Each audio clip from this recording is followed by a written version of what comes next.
Hi ළමයි ඔයාලට කොහොමද? ඔයාලා සියලුම දෙනාට සුබම සුබ දවසක් වේවා කියලා මම ප්‍රාර්ථනා කරනවා. අද මම හදන්න යන්නේ ඉතා රසවත් වගේම ගොඩාක් ගුණදායි කෑමක්. මේකට ඕන වෙනවා මුරුංගා කොළ. මම දැන් මේ ලෑස්ති වෙන්නේ මුරුංගා කොළ ටිකක් කඩාගෙන ඉන්න.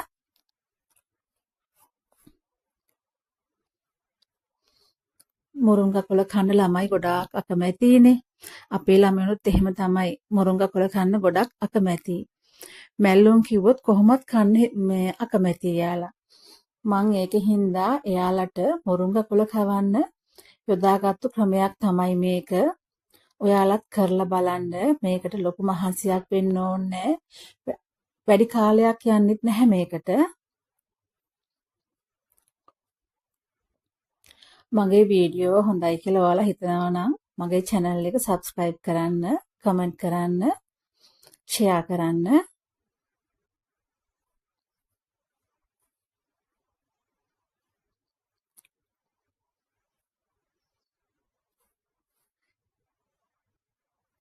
මේ විදියට මුරුංගා කොළ ටික කඩාගෙන හොඳට සෝද ගන්න ඕනේ. ඊට පස්සේ සෝදලා අපි වතුර බේරෙන්න තියන්න ඕනේ. අපි එහෙනම් හදන්න පටන් ගනිමු.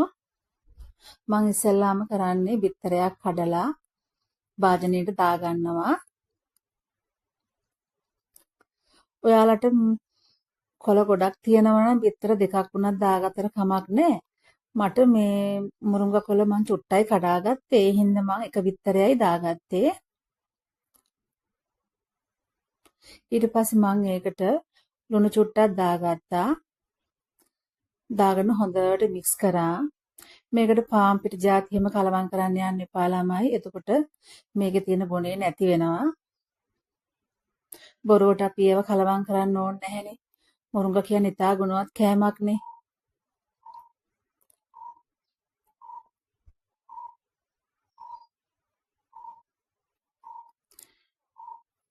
මේ තියෙන්නේ මම සෝදලා වතුර බේරෙන්න ඇරපු කොළ ටික.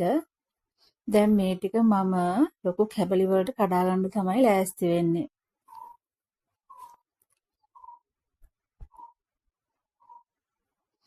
මෙන්න මේ විදිහට ලොකු කැබලි වලට මේක කඩා ගන්න. ගොඩක් චූටි කරන්න එපා ළමයි.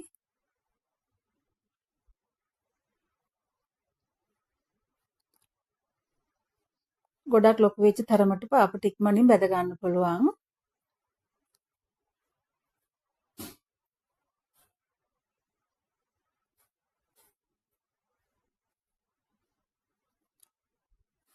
සමහරක් කට්ටිය මේ මුරුංගා කොළ වේලලා කුඩු වශයෙන් තියාගෙන ආහාර වලට එක් කරනවා. ඒ කියන්නේ මුරුංගා කොළ ඊටාම ඖෂධීය ගුණයක් තියෙන කෑමක්. මේක රෝග රැසකටම ඔසුවක් කියලා තමයි හැමෝම කියන්නේ.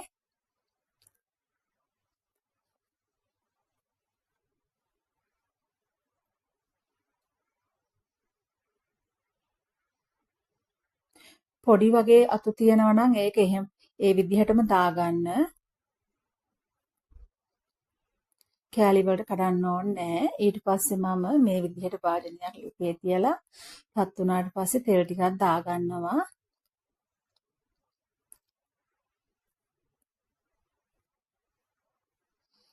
ඊට පස්සේ මේ අතු කැබලි බිත්තර මිශ්‍රණය හොඳට දවට ගන්න ඕනේ. මෙන්න මේ විදිහට දෙපැත්ත දාලා හොඳට දවට ගන්න.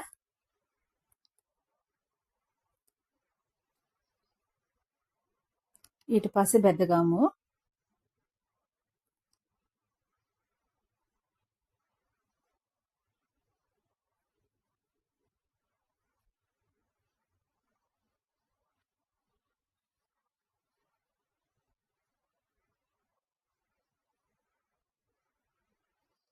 ඊට පස්සේ එක පැත්තක් බැදුනට පස්සේ අපි අනිත් පැත්ත හරව ගන්න ඕනේ.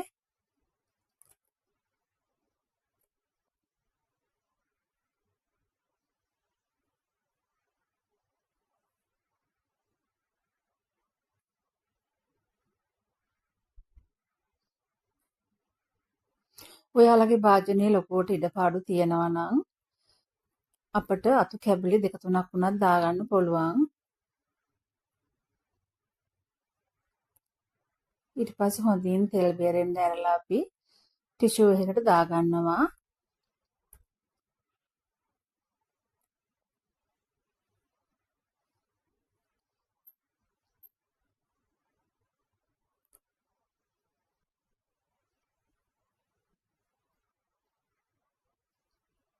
මේ විදිහට අතු කැබලි 2-3ක් දාගත්තාම ඔයාලට ඉක්මනටම බැද ගන්න පුළුවන්.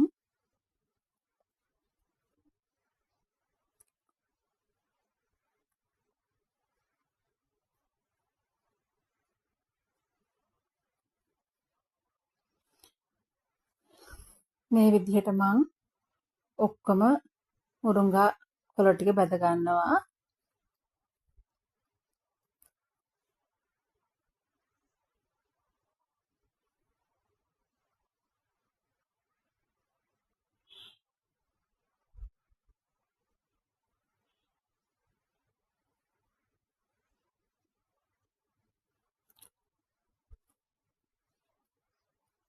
මේ තියෙන්නේ මම බැදගත්තු මුරුංගා කොළ ටික.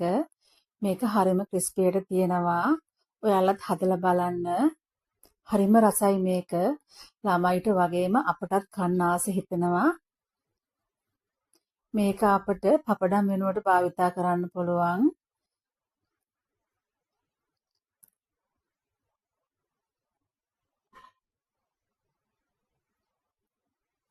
මේ බලන්න හරිම ක්‍රිස්පියට තියෙනවා.